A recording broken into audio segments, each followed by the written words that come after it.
His Majesty King Hamad bin Isa Al Khalifa received a telephone call from the President of the European Council, Antonio Costa. During the call, Costa expressed solidarity with the Kingdom of Bahrain following the recent hostile attacks launched by Iran. He affirmed the European Council's support for Bahrain and for all measures undertaken by the Kingdom to safeguard its security and protect its national interests, and praised the strong ties between the European Union and Bahrain. Costa noted that diplomacy and dialogue remain the best path to achieving security and stability, stressing the importance of continuing efforts to support diplomatic solutions and safeguard security and freedom of navigation in the Strait of Hormuz in a manner that enhances regional and international security and stability. His Majesty the King expressed appreciation to Costa for the European Council's solidarity with Bahrain, affirming the importance of strengthening cooperation and coordination between Bahrain, the Gulf Cooperation Council countries, and the European Union, and further consolidating bilateral relations in a manner that serves shared interests and supports security and stability in the region and the world. His Royal Highness the Crown Prince and Prime Minister Prince Salman bin Hamad Al Khalifa sent a cable of congratulations to the Indian Prime Minister Narendra Modi on the 12th anniversary of his assuming office as the Prime Minister of India, and on becoming the longest serving Prime Minister in the country's history to hold consecutive terms. His Royal Highness the Crown Prince and Prime Minister Prince Salman bin Hamad Al Khalifa issued a circular regarding the 1448 Hijri New Year holiday. According to the circular, the Kingdom's ministries and public institutions will be closed on the 1st of Muharram, corresponding to Tuesday, the 16th of June 2026. The General Command of the Bahrain Defense Force stated that Iran continued its systematic hostile approach through its criminal missile and drone attacks targeting civilians in Bahrain. The General Command confirmed that the BDF air defense system succeeded in intercepting and destroying Iranian aerial attacks. It confirmed that all its arms and units are at the highest levels of readiness and defensive preparedness to protect the Kingdom. The General Command urged the public to exercise caution regarding any unfamiliar or suspicious object resulting from the remnants of the brutal Iranian attacks, and to avoid approaching or handling them and report them immediately. The General Command affirmed that personnel of the Royal Field Engineering Unit remain fully prepared to safely deal with such objects, ensuring the safety of all citizens and residents. The General Command stressed that the deliberate use of missiles and drones to target civilians and private property constitutes a flagrant violation of international humanitarian law. It underscored its pride in the advanced combat readiness and high vigilance demonstrated by its brave personnel in carrying out their sacred national duty in defense of the Kingdom. The Representatives Council Speaker and Chairman of the Executive Committee of the Parliamentary Division, Ahmed Al-Msallam, participated in the remote 39th Conference of the Arab Inter-Parliamentary Union under the chairmanship of the Saudi Shura Council Speaker, Dr. Abdullah bin Mohammed Al Sheikh. Al-Msallam affirmed that Bahrain believes that the security of the Gulf and the Arab region is a shared and indivisible responsibility. He added that Bahrain continues its efforts at the regional and international levels to strengthen security and stability, promote the principles of good neighborliness, respect state sovereignty, and reject interference in internal affairs. He reiterated Bahrain's firm rejection of Iranian interference in the internal affairs of regional states, stressing that Iranian aggression against the GCC and Jordan, as well as the use of proxies and armed militias, pose a direct threat to their security, sovereignty, and stability. Al-Msallam said that the repeated Iranian attacks in recent days against Bahrain and the GCC states, including the deliberate targeting of civilian and vital facilities, represents a dangerous escalation that threatens regional security and stability and constitutes a violation of state sovereignty. He said Bahrain has translated its position into active diplomatic action within the UN Security Council through its presidency and membership in Bahrain, in cooperation with GCC states and several Arab countries, worked to secure international support to protect navigation in the Strait of Hormuz as a vital artery of the global economy. The speaker stressed that regional stability and sustainable development can only be achieved through cooperation and coordination, requiring a unified Arab parliamentary position based on the higher interests of Arab people and the principles of joint Arab action. He affirmed that Bahrain will remain supportive of all collective Arab efforts that strengthen security and stability, safeguarding the Kingdom's resources and open broader prospects for cooperation and development. The Minister of the Prime Minister's Court and Chairman of the High Committee of the Rashid Equestrian Horse Racing Club, His Highness Sheikh Isa bin Salman bin Hamad Al Khalifa, attended the closing ceremony of the 2025-2026 horse racing season held at the Four Seasons Hotel Bahrain Bay. His Highness noted that the recent successes of Bahrain's horse racing sector serve as a strong incentive to continue efforts aimed at realizing the visions of His Majesty King Hamad bin Isa Al Khalifa and the directives of His Royal Highness the Crown Prince and Prime Minister bin Salman bin Hamad Al Khalifa. He expressed appreciation for the dedicated efforts of all individuals working in the equestrian horse racing sector, as well as the supporting regulatory bodies whose contributions were key to the season's success and ongoing progress.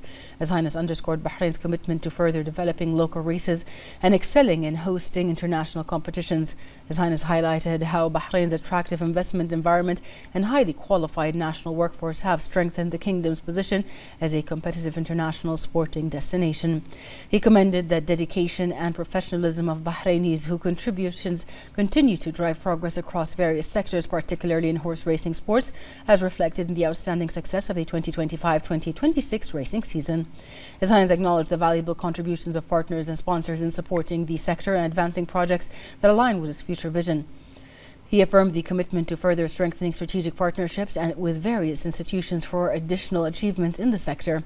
During the ceremony, His Highness honored the season's top performers, presenting the Leading Owner Award to His Highness Sheikh Nadir bin Mohammed Al Khalifa and His Highness Sheikh Ali bin Mohammed Al Khalifa of Al Mohammadiyya Racing Team.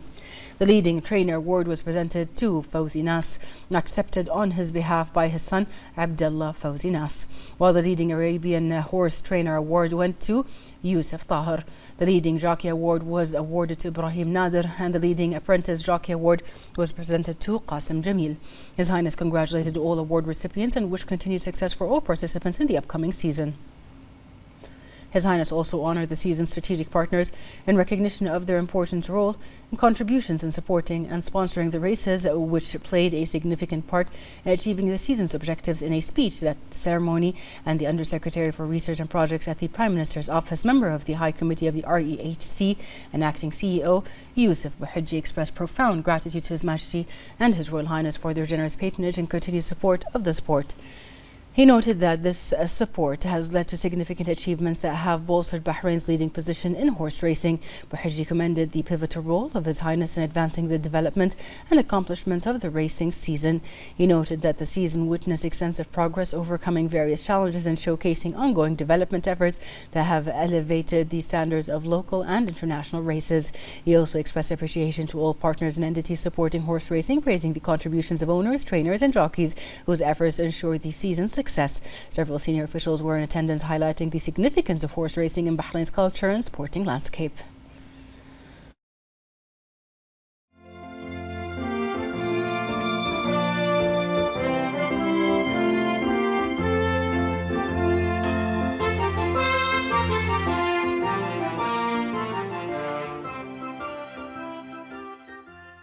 His Highness Sheikh Hamad bin Nasser bin Hamad Al Khalifa and His Highness Sheikh Mohammed bin Nasser bin Hamad Al Khalifa opened Bahrain's first public skating ring, a landmark project that adds to the kingdom's sporting infrastructure and reflects the ongoing commitment to providing modern facilities that meet the aspirations of youth. This project has been implemented upon the directives of His Majesty the King's Representative for Humanitarian Work and Youth Affairs and Chairman of the Supreme Council for Youth and Sports, His Highness Sheikh Nasser bin Hamad Al Khalifa. The project stems from His Highness's commitment to support high-quality sporting initiatives and provide sports environments for young people, as well as create suitable spaces to discover talents, hone skills and strengthen their role in the kingdom's sporting development. The opening ceremony was attended by the Minister of Youth Affairs, Rawan Tawfiqi, CEO of the General Sports Authority, Dr. Abdurrahman Askar, and several officials. The rink is the first public facility dedicated to the sport in the kingdom, providing a safe and well-equipped environment for skaters, particularly given the growing population or popularity of skating worldwide following its inclusion in the Olympic Games, which underscores the importance of providing specialized facilities that support the sport's growth and help attract more people in Bahrain. The rink also serves as a cultural space that combines sports, creativity and community engagement and helps to enhance quality of life by providing a variety of sporting and leisure options for youth, which supports healthy lifestyles and encourages community participation in sports activities. This project was implemented with the support and cooperation of the SCYS, the GSA, Intracorp and Premier Q as part of efforts to develop modern sports and provided a stimulating environment for youth to pursue their hobbies and develop their skills. The opening of the rink is an important step in developing the sports sector in Bahrain and supporting sports talents and increasing opportunities for youth, which cements the kingdom's position as an environment that supports sporting innovation and investment in young talents.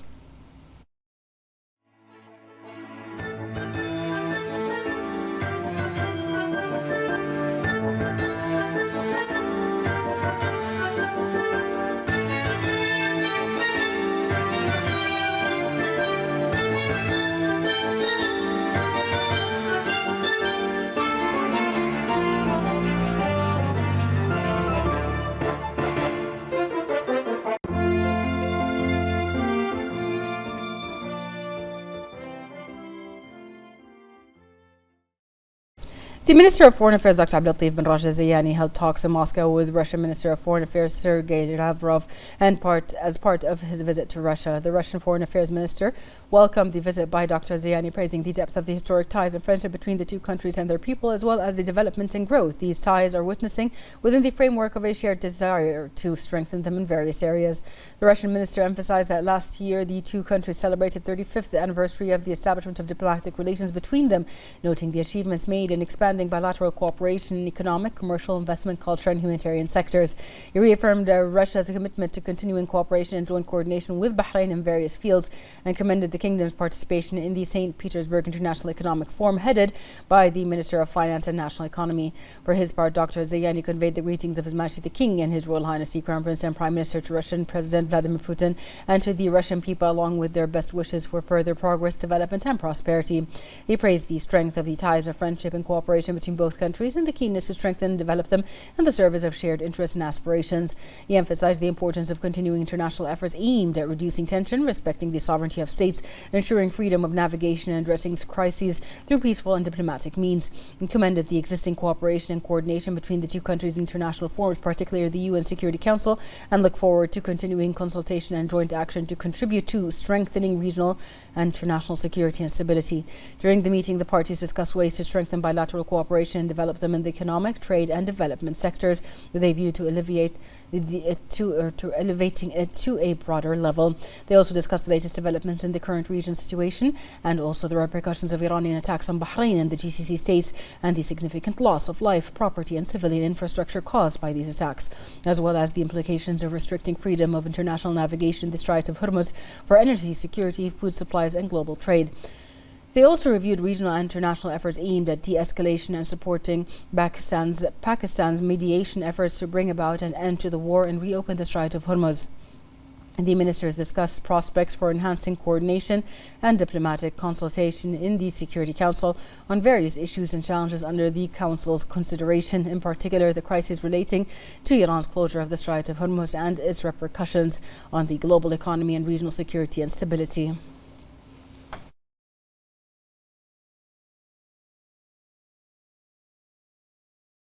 The Minister of Foreign Affairs and Chairman of the current session of the Ministerial Council of the GCC, Dr. Abdulatif Zayani, chaired the Council's 167th session. The meeting was attended by Their Highnesses and Excellency GCC Foreign Ministers and the GCC Secretary General Jassim Lebdewi. The Minister delivered a speech conveying the greetings of His Majesty the King and His Royal Highness the Crown Prince and Prime Minister and their wishes that the Ministerial Council meeting would contribute to advancing Gulf cooperation process towards greater solidarity and integration at all levels. He said that the meeting is being held amidst challenges and repercussions and in light of the hostile Iranian attacks targeting infrastructure, economic facilities and residential areas, which have resulted in significant loss of life and property. He also noted the impact of the closure of the Strait of Hormuz on maritime navigation, international trade, energy supplies and the global economy. The minister added that the hostile Iranian attacks on Bahrain and Kuwait are but another link in this chain of aggression, a blatant violation of state sovereignty and international law. He affirmed that the GCC states confronted this aggression with self-confidence, strength of resolve, unwavering solidarity and high readiness. He commended the wisdom and foresight demonstrated by Their Majesties and Highnesses, the leaders of the GCC states, in addressing these events and confronting the attacks perpetrated by the Iranians and its proxies with insightful visions and a firm commitment to the principles of good neighborliness. The minister further stated that in its capacity as the current chair of the GCC, Bahrain submitted a guiding document to the Council reflecting the vision of His Majesty the King aimed at achieving greater coordination, integration cooperation and cohesion among member states in all fields within the framework of the GCC Charter and at solidifying the unified Gulf stance towards peace and good neighbourliness. He expressed pride in the GCC states, leaders and people and the efficiency and readiness shown by the armed forces and air defence systems in confronting Iranian attacks and protecting civilians and residents, expressing condolences for the martyrs of duty and the dead and wishing for a speedy recovery for the injured. The Ministerial Council then discussed the topics on its agenda relating to the progress of the joint Gulf cooperation and reviewed the recommendations submitted by the specialised ministerial committees and the reports submitted by the General Secretariat on various aspects of Gulf cooperation. It was briefed on the progress of the negotiations for free trade agreements with several friendly countries and welcomed the conclusion of negotiations for a free trade agreement with the UK and the signing of the joint statement on the matter. It also welcomed the commencement of negotiations with India.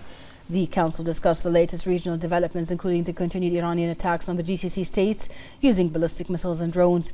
It called on Iran to cease its ongoing attacks on GCC states and to comply with the UN Security Council Resolution 2817, Human Rights Council Resolution 611, and the Security Council statement issued on April 2nd. The foreign minister stressed the need to intensify efforts in international forums to warn against the continued closure of navigation in the Strait of Hormuz and its repercussions on energy security, food supply chains and international trade.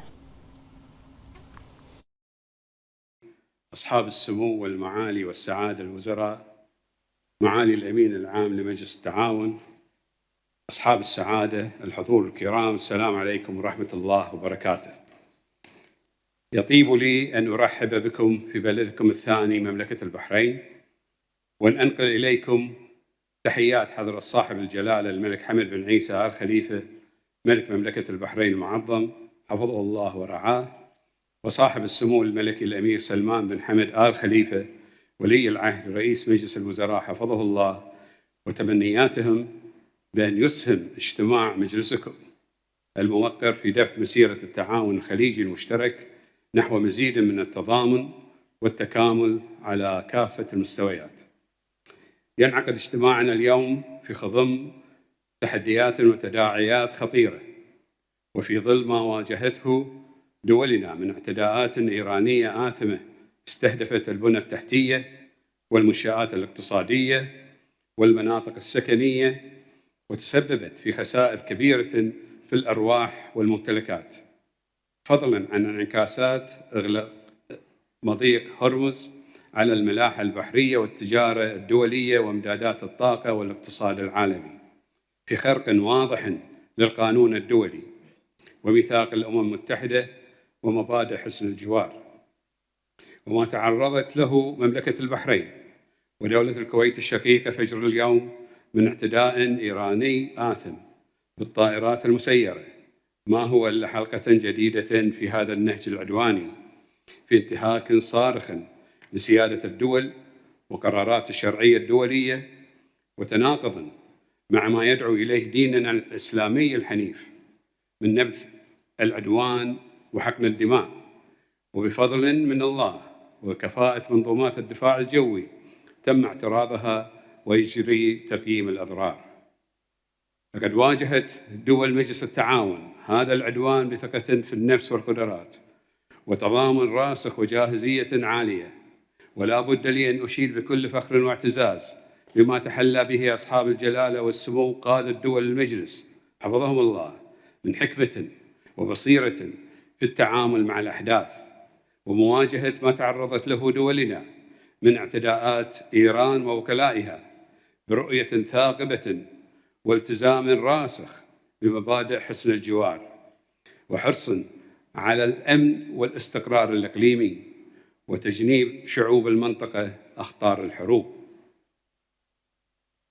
ويأتي اجتماعنا في أعقاب اللقاء التشاوري 19 للمجلس الأعلى الذي عقد في جدة بالمملكة العربية السعودية بتاريخ 28 أبريل 2026 وخصص لمناقشة تطورات الأحداث وتداعيات إغلاق مضيق هرمز، واعتزوا بما تضمنه قراره من توصيات للتعامل مع المستجدات بصفة فعالة ومستدامة وتعزيز العمل الخليجي المشترك. وانطلاقا من رئاسة مملكة البحرين للدورة الحالية لمجلس التعاون، فقد تقدمت المملكة إلى المجلس بورقة استرشادية تعكس رؤية حضرة صاحب الجلالة الملك حمد بن عيسى آل خليفة ملك البلاد المعظم حفظه الله ورعاه لتحقيق مزيد من التنسيق والتكامل والترابط بين الدول الأعضاء في كافة المجالات في إطار النظام الأساسي لمجلس التعاون. أصحاب السمو والمعالي والسعادة، يشرفني أن أعرب عن اعتزاز دول المجلس قادة وشعوباً بما أظهرته القوات المسلحة ومنظومات الدفاع الجوي في دولنا من كفاءة وجاهزية في التصدي للهجمات الإيرانية وحماية المدنيين والمقيمين، مع خالص التعازي في شهداء الواجب والقتلى وتمنياتنا للمصابين بالشفاء العاجل. كما أثني على الأجهزة الأمنية في الدول الأعضاء لما تميزت به من يقظة مكنتها من كشف تنظيمات وشبكات مرتبطة بالحرس الثوري الإيراني والقاء القبض على عناصرها بما يعكس جاهزية وطنية عالية في صون سيادة دولنا وأمنها. كما يسعدني أن أثني على الجهود الدبلوماسية الفاعلة لدول المجلس في الأمم المتحدة لحشد الدعم وإدانة الاعتداءات الإيرانية، ولقد حرصنا في مملكة البحرين بحكم رئاستنا للدورة الحالية وعضويتنا غير الدائمة في مجلس الأمن ورئاستنا له خلال إبريل الماضي أن يكون صوت دول المجلس مسموعاً ومؤثراً، وهو ما تحقق بفضل الله في صدور قرار مجلس الأمن رقم 2817 وقرار مجلس حقوق الإنسان بالإجماع وقرار المنظمة البحرية الدولية الذي تحقق بجهد مقدر من دولة الإمارات العربية المتحدة بحكم عضويتها في المنظمة، وغيرها من القرارات التي أدانت الاعتداءات على دول الخليج العربية والمملكة الأردنية الهاشمية، ودعت إلى تأمين حرية الملاحة ووقف دعم الميليشيات المسلحة. وفي الوقت الذي برهنت فيه دولنا على قدراتها الدفاعية والأمنية والسياسية في مواجهة هذا العدوان، فإنها ظلت من الدعاء إلى السلام ووقف التصعيد ومواصلة الوساطة الدبلوماسية باعتبارها السبيل الأمثل لتسوية الصراع. فالأمن الحقيقي لا ينتزع بالقوة، ولا يصان الاستقرار بترويع الآمنين أو تهديد الممرات الدولية، وإنما يبنى بالالتزام بالقانون الدولي واحترام سيادة الدول وحسن الجوار. إن دول مجلس التعاون إذ تتمسك بخيار السلام والاستقرار، فإن حرصها على السلم لا يقرأ تهاونا، وأن الدفاع عن سيادتها وأمن شعوبها خط لا تساوم عليه، وستمضي في اتخاذ كل الإجراءات المشروعة لصون أمنها، ويبقى الباب مفتوحا أمام من يختار لغة السلاح ليراجع حساباته، فأما الانخراط في مسار السلام والتعاون، وأما المضي في نهج يقود صاحبه إلى مزيد من العزلة والتهميش. ولا يسعني في الختام إلا أن أتقدم بخالص الشكر والتقدير لمعالي الأمين العام ومنسوبي الأمانة على جهودهم الطيبة في الإعداد لهذه الدورة، متمنياً لأعمال مجلسكم كل التوفيق والسداد بما يحقق تطلعات قادتنا وشعوبنا. For his part, the Secretary General of the Gulf Cooperation Council, Jassim Mohammed Libdewi, praised the competence and readiness of the GCC armed forces, which responded with professionalism and skill to more than 7,000 ballistic missiles and drones launched by Iran towards GCC member states and helped to neutralize the threat and protect lives and facilities and vital assets.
The Minister of Foreign Affairs and Chairman of the current session of the Ministerial Council of the GCC, Dr. Abdulatif Al-Zayani, chaired the ministerial meeting for strategic dialogue between the GCC and Canada.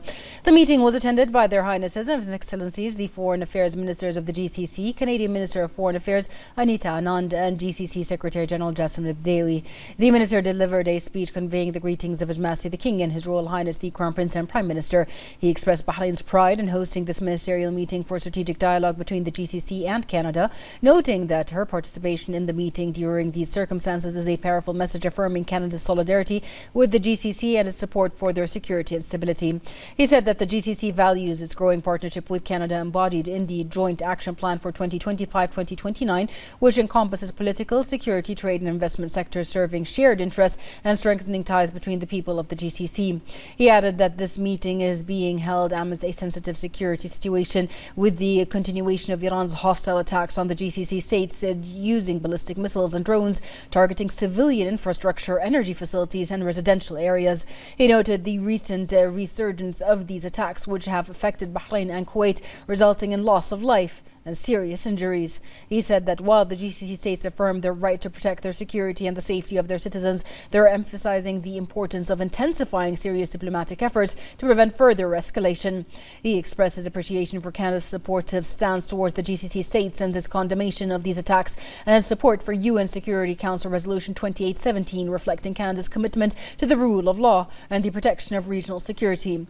The minister stressed that the security of the Gulf region is inextricable linked to the stability of the global economy, energy security and supply chains. He emphasized that attempts to close the Strait of Hormuz or use international waterways as a tool of political pressure pose a serious challenge to global energy flows and trade in an international waterway where the UN Convention on the Law of the Sea guarantees the rights of unimpeded transit passage. He added that the international community cannot stand idle by in the face of any attempt to undermine freedom of navigation. The minister affirmed that the region's security and stability depends on resolving its issues peacefully and through dialogue, foremost among them achieving a just and comprehensive peace in Palestine that leads to the establishment of an independent, sovereign and a viable Palestinian state, along with consolidating the ceasefire in Gaza, delivering humanitarian aid and supporting reconstruction efforts. He also affirmed the support of the GCC for the security, stability and unity of Lebanon, Syria, Iraq, Yemen, Libya and Sudan, and for their governments to extend their control over all their territories and to ensure that weapons are solely in the hands of the state, thus preserving their sovereignty and safeguarding the aspirations of their people for stability and development. During the meeting, the two sides discussed ways to strengthen the historical partnership or friendship between the GCC and Canada within the framework of their strategic dialogue. They reviewed the progress of joint cooperation, including opportunities for trade and investment in logistic infrastructure, energy, defense industries and food security. The meeting decided that the General Secretariat would coordinate with member states and the Canadian side to enhance cooperation in areas of mutual interest in accordance with the Joint Action Plan for the Strategic Dialogue between the two sides 2025-2029. The two sides discussed the most prominent regional developments, including the Iranian attacks targeting civilian infrastructures, vital facilities and residential areas in the GCC states. They also discussed the repercussions of Iran's closure of the Strait of Hormuz on maritime navigation, energy and food supplies and international trade. Furthermore, they discussed Pakistan's mediation efforts to reach an agreement that would end the conflict and restore peace, security and stability to the region. They also discussed ways to address the various challenges facing the region, developments related to the situation in Lebanon and Palestine, and ways to advance efforts to achieve a comprehensive peace in the region for the benefit of all its people. As we convene this meeting of the strategic dialogue between the Gulf Cooperation Council and Canada, a nation we hold in the highest regard. Your presence here, particularly in such challenging times, speaks volumes and serves as a clear indicator of Canada's solidarity with the GCC states, as well as its commitment to our security and stability, a position which we deeply appreciate. Our partnership continues to develop, and the Joint Action Plan for 2025 to 2029 provides a clear framework for collaboration across politics, security, trade and investment, aligning with the interests of both our regions and the connections between our peoples. But today, we gather under serious circumstances. Iran's aggressive actions against the GCC states persist, with ballistic missiles and drones targeting civilian infrastructure, energy facilities, and residential areas, resulting in destruction, loss of life, and numerous injuries. Early this morning, Iran launched another attack against Bahrain, Kuwait, and Jordan, with 11 drones targeting Bahrain and 8 targeting Kuwait, several of which were intercepted. The damage caused by this attack is currently being assessed.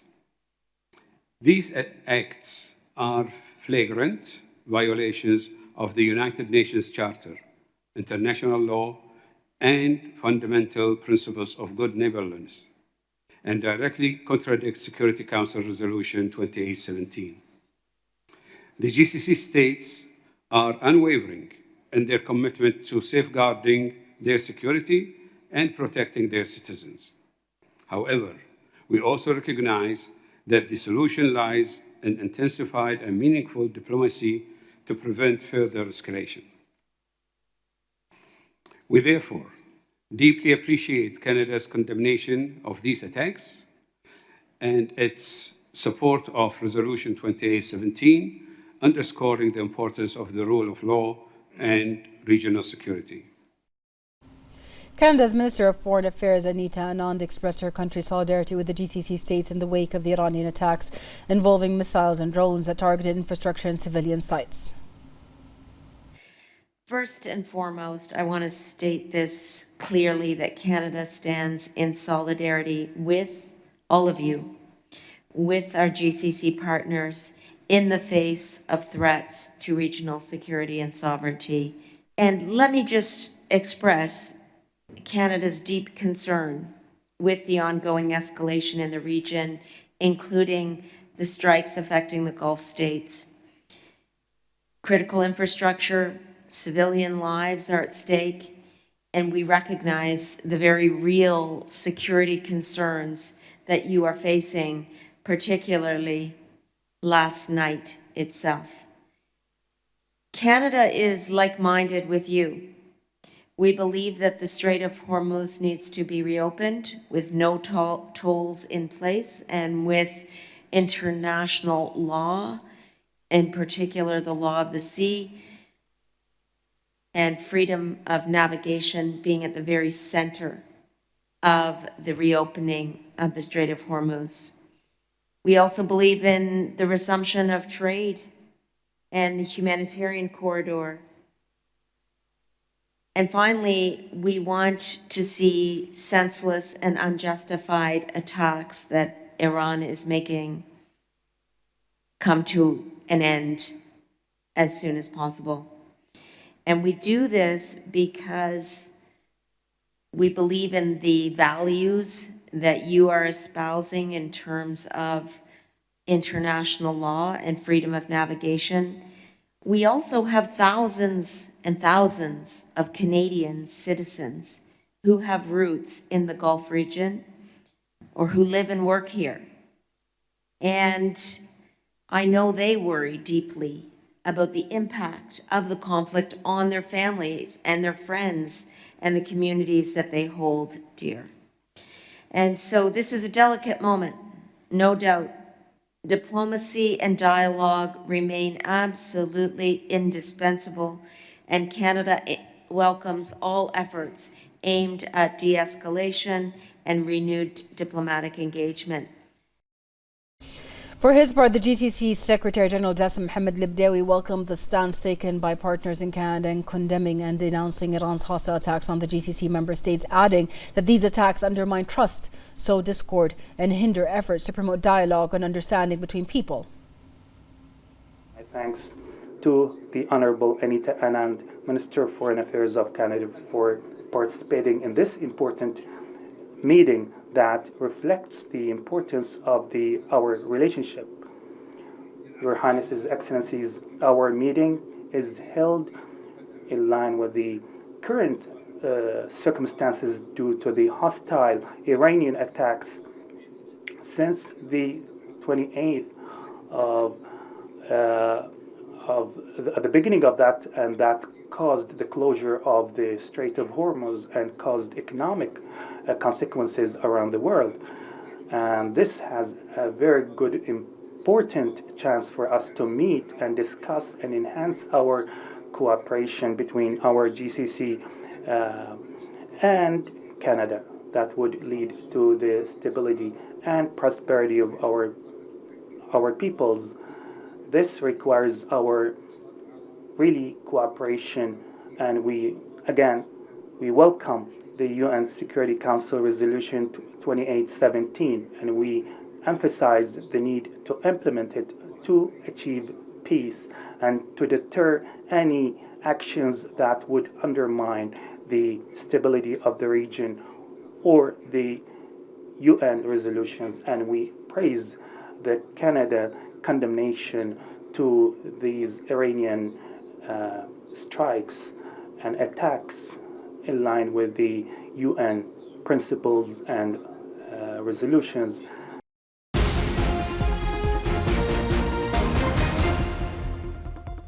Under the patronage of His Royal Highness the Crown Prince and Prime Minister Prince Salman bin Hamad Al Khalifa, the Royal College of Surgeons in Ireland Medical University of Bahrain held its 17th annual conferring ceremony. Present were this SCH Chairman Lieutenant General Dr. Sheikh Mohammed bin Abdullah Al Khalifa and the Minister of Education and Chairman of the Board of Trustees of the Higher Education Council, Dr. Mohammed Jum'a. Dr. Jum'a highlighted the continued development of the higher education sector in the Kingdom, supported by His Majesty the King and the attention of His Royal Highness the Crown Prince and Prime Minister, which has contributed to the progress witnessed by the sector. He commended the university's role in preparing qualified medical professionals to meet the needs of the Kingdom's healthcare sector through high-quality academic programs that enhance professional competence, and affirming the HEC's support for higher education institutions in advancing development and enhancing academic outcomes. The president of the RCSI Dublin, Professor Michael Cairn, congratulated the class of 2026 graduates and praised the outstanding academic achievements of the class of 2026. President of the RCSI Medical University of Bahrain, Professor Samir Atoum, said the university remains committed to preparing qualified healthcare professionals to support the development of healthcare services in Bahrain and internationally. The ceremony celebrated the academic achievements of 168 medical graduates and 117 graduates from the undergraduate and postgraduate nursing programs, reflecting the university's continued commitment to supporting the development of the Kingdom's healthcare sector.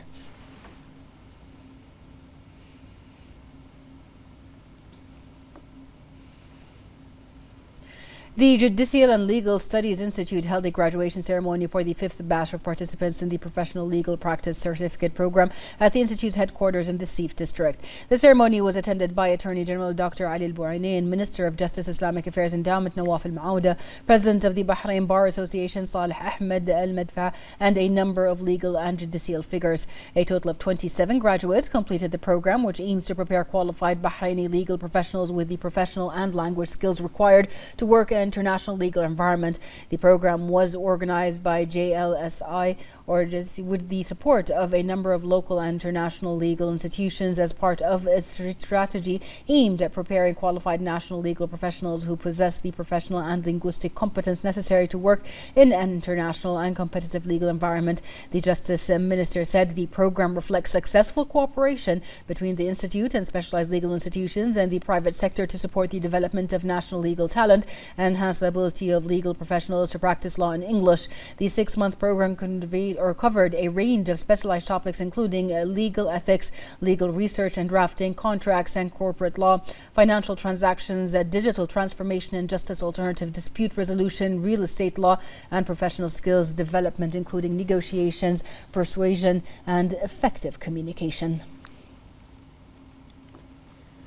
The Minister of Housing and Urban Planning, Amna bint Ahmed Al-Rumayhi, attended the start of foundation work for a project to build 44 new house units in Salman City. Chief Executive Officer of Bahrain First Real Estate Development Company, Umar Faisal At-Tamimi, also attended. Al-Rumayhi said that the continued launch and implementation of projects under the Government Land and Development Rights Program reflects the success of this development approach in supporting efforts to accelerate the provisions of housing services for citizens in line with the directives of His Majesty King Hamad bin Isa Al Khalifa to speed up housing projects and provide 50,000 housing units. She also highlighted the attention given by the government led by His Royal Highness the Crown Prince and Prime Minister Prince Salman bin Hamad Al Khalifa to the housing sector, and added that the project forms part of the ministry's plan to deliver 137 housing units in Salman City in cooperation with the private sector, noting that such strategic partnerships contribute to increasing housing supply and expanding options for beneficiaries of housing programs, thereby supporting the achievement of the Kingdom of Bahrain's housing sector objectives. The Minister of Tourism, Fatma bin Jafar Al-Sayrafi, met with the Chairman of the Bahrain Chamber of Commerce and Industry BCCI, Nabil Khalid Kanu, to discuss deepening public-private cooperation and driving growth across tourism industries. The Minister opened the meeting by underlining the private sector's role as a core partner in building Bahrain's position as a regional and international destination. She noted that continued cooperation between the public and private sectors supports the creation of new tourism initiatives and opportunities that help achieve the objectives of Bahrain Tourism Strategy 2022-2026 and consolidate the kingdom's competitive position. Al-Sayrafi also stressed the importance of aligning government and private sector efforts to expand tourism opportunities and attract more visitors. For his part, the BCCI chairman noted that tourism, commercial, service and investment activities make it a key driver of economic growth, income diversification and investment opportunities creation in the kingdom. Kanu called for continued support of meetings, incentive conferences and exhibitions, tourism, marine and coastal tourism, and investment in high-quality projects that strengthen Bahrain's appeal to visitors and investors.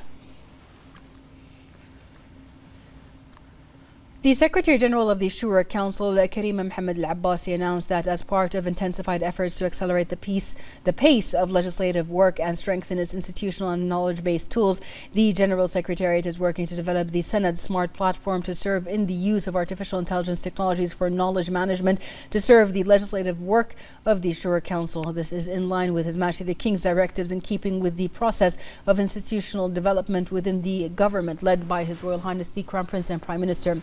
This was announced during the participation of Al-Abbasi in the proceedings of the 47th meeting of the General Assembly of the Association of Secretaries General of Arab Parliaments, which was held virtually on the sidelines of 39th session of the Arab Inter-Parliamentary Union AIPU under the title An Arab Parliamentary Vision for a More Stable and Sustainable Future. Al-Abbasi referred to the ongoing directives from the Chairman of the Shura Council, Ali Saleh, to activate research and information centers aimed at advancing parliamentary decision-making and developing legislative performance, considering it one of the fundamental pillars for the development of contemporary parliamentary work. During the 47th meeting of Association of Secretaries Generals of Arab Parliaments, the Secretary General of Representatives Council and Secretary of the Executive Committee of the Parliamentary Division, Engineer Mohammed Ibrahim Al-Sisi Al-Buainain, affirmed that the Representatives Council attaches great importance to strengthening the research information systems that support parliamentary work and to enhance performance and achievements. He explained that the General Secretariat, with the support of the Representatives Council Speaker Ahmed Lamsallam, has witnessed significant progress in the field of parliamentary digital transformation. The Council has obtained ISO certification for AI in parliamentary work, making the Council the first in the world to receive this international certification, in addition to the ISO certification for environmental management systems. He said that Arab parliamentary cooperation in this field represents a fundamental element for enhancing knowledge and institutional integration among Arab parliaments through the establishment of an Arab network of parliamentary research centers dedicated to exchanging studies, databases and expertise, preparing joint Arab studies on strategic issues, and also organizing specialized conference and forums for Arab parliamentary researchers. Bahrain's Parliamentary Division delegation participated in the 42nd session of the Executive Committee of the Arab Inter-Parliamentary Union. The second Deputy Speaker of the Representatives Council and member of the Executive Committee of the AIPU, Ahmed Al-Garata, has emphasized that Bahrain and the leadership of His Majesty the King, and with the follow-up of His Royal Highness the Crown Prince and Prime Minister, reaffirmed its steadfast and supportive stance towards all efforts aimed at safeguarding the region's security and stability. He explained that Bahrain continues to play its responsible active role in various international forums based on its firm belief in the importance of multilateral collective actions and maintaining international peace and security. He added that the brutal Iranian attacks against the GCC states and Jordan constitute a grave violation of the provisions of international law, international humanitarian law and the UN Charter, and a flagrant infringement upon the sovereignty and territorial integrity of states.